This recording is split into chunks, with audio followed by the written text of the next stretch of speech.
Pandora Hearts, Perfect Edition, tome 2. Suite de Pandora Hearts, alors c'est compliqué à expliquer ce que c'est et un peu de quoi ça parle, je trouve, sans forcément trop spoil des éléments.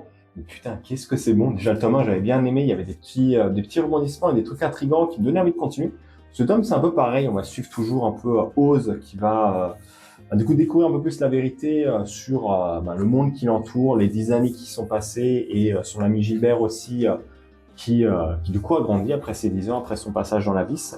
On a en plus une double page une page en couleur assez sympathique, je trouve. On va voir quelques personnages du coup de l'organisation Pandora qui vont essayer de le rejoindre et de le rejoindre. De l'aider aussi. Est-ce que je retrouve peut-être un peu la page là qui montrait le perso? J'ai pas l'impression. Un peu le passé difficile d'Oz avec son père qui ne l'aimait pas forcément trop. Le mystère commence à s'épaissir un peu plus, je trouve. On a vraiment des moments intrigants. Je retrouve pas le personnage que je voulais. On a un peu, toujours un peu des combats après contre des, je sais pas comment ils appellent ça, des monstres de l'abysse, on va appeler ça. Mais ouais, sinon ça reste. Le tome reste intéressant, je trouve. On développe un peu plus l'intrigue. Oz qui découvre un peu plus le monde, qui comprend un peu plus le principe et tout ça. Nous aussi, on commence à découvrir un peu plus le principe des esprits, je sais plus comment ça s'appelle, les monstres de l'abysse.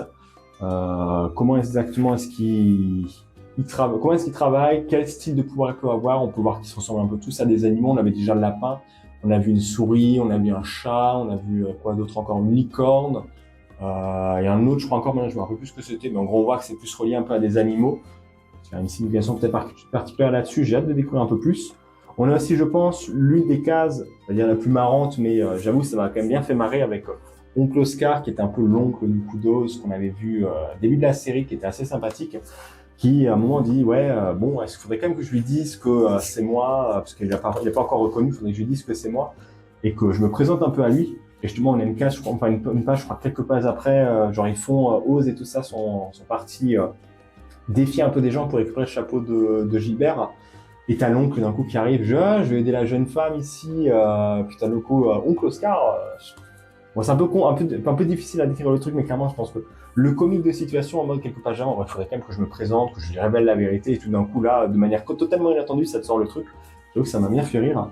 On a le mystère un peu autour d'un des personnages qui était relié à Alice, qui s'épaissit un peu plus. On commence à connaître, on connaît maintenant son nom et on commence à voir un peu qu'il y a des éléments du passé qui ont eu lieu et qui ont l'air d'être un peu ce que tout le monde recherche par rapport à des portes pour arriver à l'abysse et une histoire qui s'est passée il y a 100 ans.